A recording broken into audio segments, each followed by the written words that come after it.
Hello everyone, welcome to commercials classes. आज हम लोग पढ़ने वाले हैं precaution taken while estimating the national income. हम लोगों को पता है कि नेशनल इनकम कैलकुलेट करने के 3 टाइप्स हैं। कौन कौन से? पहला होता है वैल्यू एडेड मेथड, दूसरा होता है इनकम मेथड, तीसरा होता है एक्सपेंडिचर मेथड। तो इन्हीं के बारे में हम लोग आज बात करने वाले हैं। उसमें हम लोग देखेंगे कि हम लोगों को नेशनल इनकम कैलकुलेट करते समय कौन कौन सी चीज़ों को इंक्लूड करना है और कौन कौन सी चीज़ों को इंक्लूड नहीं करना है। तो पहले हम लोग बात करेंगे वैल्यू एडेड मेथड की। वैल्यू एडेड मेथड में अगर बात करें तो आप लोगों को क्या इंक्लूड करना है और क्या नहीं इंक्लूड करना है उसके बारे में बात करते हैं। Second hand good should not be included in national income. Second hand good जो होते हैं, जो परचेज सेल किए जाते हैं, वो नेशनल इनकम में ऐड नहीं होते क्योंकि उनको पहले ही ऐड किया जा चुका है। उसके बाद से intermediate good should not be included in national income. जो इंटरमीडिएट गुड होते हैं, जो प्रोडक्शन करने में जो इंटरमीडिएट गुड होते हैं, उनको एक इंटरमीडिएट एक्सपेंडिचर के तौर पे देखा जाता है, उसके लिए उसको ऐड नहीं किया जाता है। उसके बाद से बात करें तो good for the self consumption should be included in national income. जो गुड होते हैं उनको, जो सेल्फ कंजप्शन के लिए गुड्स को प्रोड्यूस किया जाता है, उनको ऐड किया जाता है क्योंकि उनकी एक वैल्यू होती है। Service for the self consumption should not be included. जो सर्विस होता है सेल्फ कंजप्शन के लिए, वो इंक्लूड नहीं होता है। अब हम लोग बात करते हैं इनकम मेथड की। इनकम मेथड में जो होता है transfer income should not be included. जो इनकम होता है ट्रांसफर इनकम, जैसे कि पेंशन, जैसे कि होम एज पेंशन होता है, उसको इंक्लूड नहीं किया जाता। क्यों नहीं किया जाता है?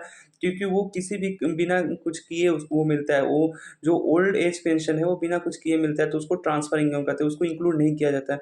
उसके बाद से income from the sale of second hand good जो होता है, उसको इंक्लूड नहीं किया जाता। जो सेकंड हैंड गुड को बेच कर जो पैसा आता है उसको इंक्लूड नहीं किया जाता। लेकिन जो सर्विस होती है, जो सर्विस मतलब कि जो सेकंड हैंड गुड को बिकवाता है, जो डीलर होता है, उसको जिसको जो पैसा मिलता है वो इंक्लूड होता है नेशनल इनकम में। अब हम लोग बात, उसके बाद जो तीसरा है वो होता है कि income from share bond etcetera should not be included. जो शेयर बॉन्ड एक्सेट्रा जो होते हैं उन पे जो हम लोगों को जो इनकम होता है उसको इंक्लूड नहीं किया जाता है नेशनल इनकम में। उसके बाद से wind fall gain should not be included national income. जो विंड फॉल गेन्स होते हैं, जैसे कि जुआ, वैसे जुआ, तो इसमें जो होता है उसके जो पैसे होते हैं वो इंक्लूड नहीं होते हैं नेशनल इनकम में। फिर हम लोग बात करते हैं एक्सपेंडिचर मेथड।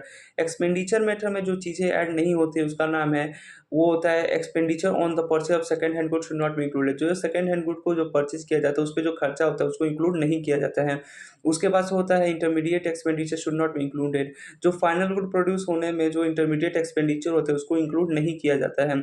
उसके बाद से on account expenditure should be included. जो खुद पे खर्चा किया जाता है, जो गुड्स पे खर्चा किया जाता है, उसको इंक्लूड करते हैं। तो ये जितने भी हैं ये प्रिकॉशन है जो बोर्ड में पूछे जाते हैं कि आप बताइए कि what are the precaution taken while calculating the national income. National income को एनएनपीएफसी भी कहा जाता है। तो ये सारे तरीके हैं जिससे आप लोगों को पता रहेगा कि नेशनल इनकम में क्या ऐड करना है और क्या ऐड नहीं करना है। अगर वीडियो पसंद आए तो प्लीज़ लाइक, सब्सक्राइब और शेयर करें। Thank you.